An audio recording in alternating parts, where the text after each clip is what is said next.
The Bears were going to be one of the most talked about teams heading into this season. That's what happens when you take a quarterback first overall and a wide receiver top 10 in the draft. It's a big deal, and everyone wants to keep tabs on them. And that's going to be a lot easier now because Chicago was picked to be on Hard Knocks. It's a really cool series HBO does that follows around NFL teams during training camp. It's been a thing since 2001, and 14 different teams have been the focal point. And now the Bears are number 15. Most teams usually don't want to be on Hard Knocks, and that was definitely the case with Chicago. Chairman George McCaskey has been against it for a while, but the Bears were one of 3 teams that were able to be forced to do it. See, there are different criteria that a team has to meet in order to get forced into Hard Knocks. Don't have a first-year head coach, haven't made the playoffs in either of the past 2 seasons, and haven't been on Hard Knocks in the last 10 years. Other than the Bears, the other 2 teams that fit all 3 were the Broncos and Saints. Denver is kind of interesting. The Broncos drafted Bo Nix 12th overall, and Sean Payton is entering year 2 as their head coach. The Saints, I don't really find that interesting. Derek Carr is their quarterback. Dennis Allen is their head coach. There isn't too much of a story there, but the reality is HBO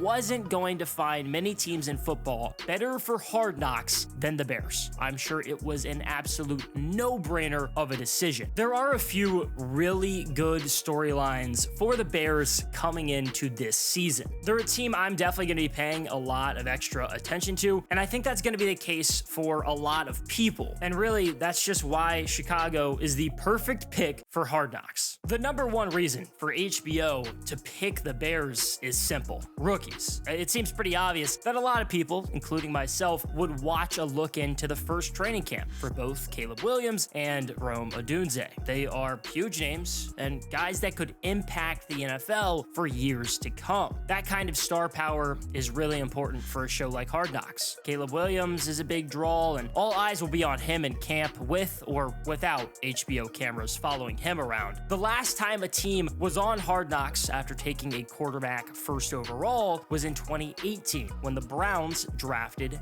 Baker Mayfield. Now it's Caleb Williams this time. I don't think he'll have any issues with the attention all being on him. We're talking about a quarterback that was a 5-star recruit. He stole the starting job from Spencer Rattler in Oklahoma just to then follow his head coach Lincoln Riley to USC, where he then won the Heisman Trophy after he threw for 42 touchdowns, rushed for 10 more. His junior season didn't go quite as well. He had 30 passing touchdowns, rushed for 11. Williams was still very, very good though, and NFL scouts had already seen enough. The Bears sent Justin Fields to the Steelers, and Chicago moved on to Caleb, who was the clear top option in a quarterback-heavy draft. Technically, the most top-heavy quarterback draft of all time, with 6 quarterbacks taken in the first 12 picks. The pick used on Caleb was originally the Panthers, that they traded for the first overall pick in 2023 to take Bryce Young. So the Bears did still have their own first-rounder, which was 9th overall, which they used to snag Rome Odunze. He was the 3rd wide receiver off the board after Marvin Harrison Jr. and Malik Neighbors. Odunze was one of the best and biggest names in college football, while catching passes from Michael Penix, who went 1 pick before him to the Falcons. Odunze is coming off of a for sure career best season with 1,640 yards and 13 touchdowns. He was a consensus All-American. The season before as a junior, Odunze had 1,100 yards and 7 touchdowns. Him and Caleb are going to be a ton of fun to watch together and will probably be the focal point of Hard Knocks. Rookies are such a hot topic during camp. So, offensive tackle Karan Amajaji, punter Torrey Taylor, and defensive end Austin Booker should get some screen time too, along with some undrafted free agents. Caleb Williams is the big draw, obviously. Everybody was going to be watching him in camp no matter what. Rome Odunze also helps a lot too, but it's worth pointing out that the Bears weren't actually that bad last season. Usually when a team has the first overall pick at the draft, they were the worst team in the league. Since it was was actually the Panthers selection used on Caleb Williams, it didn't matter how Chicago played. The Bears went 7-10, which isn't good, but they weren't complete ass. Granted, Chicago was 2-7 after week 9, but finished 5-3. I think it was a reasonable improvement from 2022. That was the first season for Matt Eberflus as head coach, and the Bears were really, really bad. They went 3-14 and lost 10 straight games to end the season. That's never particularly ideal. The Bears did still finish last in the NFC North this past season, but had the same record as the Vikings. I think Chicago is actually going to be better than Minnesota this season. Losing Kirk Cousins is going to hurt, and I don't expect JJ McCarthy to start week 1. Still, the Bears are far off of the Lions, who were fresh off of an NFC Championship appearance, and the Packers with Jordan Love. I think a lot of people are going to be surprised how many good players are actually on the Bears. No, I don't think this is a playoff team at all, but they have some good players. Rome Odunze is probably wide receiver 3. DJ Moore is the clear number 1 guy. He was traded from the Panthers in that deal to get Bryce Young. He was good in Carolina, and then last season, he had career highs across the board. 96 receptions, 1,364 yards, and 8 touchdowns. And the Bears went and traded a 4th-round pick to the Chargers for Keenan Allen this offseason. He's an 11-year vet with 6 1,000-yard seasons under his belt, and he's not washed yet either. Allen's coming off of a career-high 108 receptions last season, catching passes from Justin Herbert. There are a few pass catchers ahead of Odunze, and Cole Kmet's going to get his catches too. He's coming off of 73 receptions, 719 yards, both career highs. The Bears also signed DeAndre Swift, fresh off of a career-best season where he rushed for 1,049 yards on 229 carries in Philadelphia. He added 36 catches for 214 yards. I also selfishly just have to mention Khalil Herbert, one of the other running backs in Chicago. He's been pretty solid in the pros, and I got to watch him dominate at Virginia Tech when I was there. He's definitely my favorite player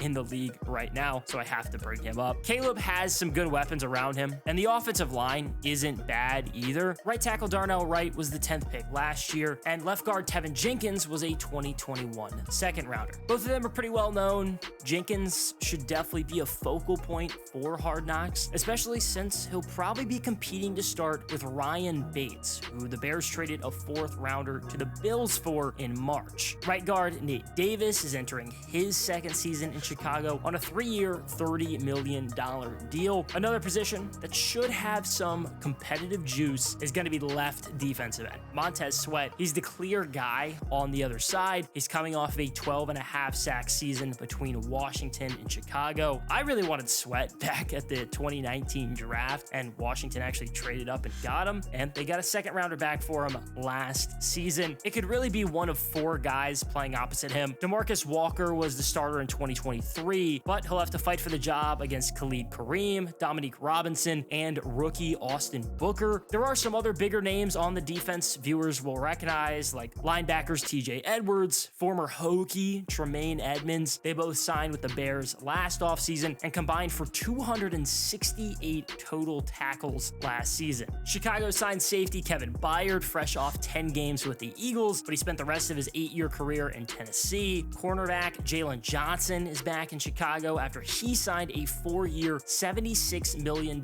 extension 2 days after he was franchise tagged. The defense was a lot better last season than it was in 2022, but it still needs to improve. There are some cool names though. It sounds like safety Jaquan Brisker is really loud and could be a guy featured a lot in Hard Knocks. I also wouldn't be surprised if his backup, Jonathan Owens, gets a bit of screen time because he is married to Simone Biles. There really is just no shortage of storylines for the Bears when it comes to this season. This was an absolute slam dunk decision for HBO, no doubt about it. Now I'm just really excited to watch Caleb Williams and Rome Odunze go through their first camp as rookies. The hype is going to build really fast. I don't believe the hype, but it'll be cool to see. And I'm just really excited to watch Hard Knocks this offseason.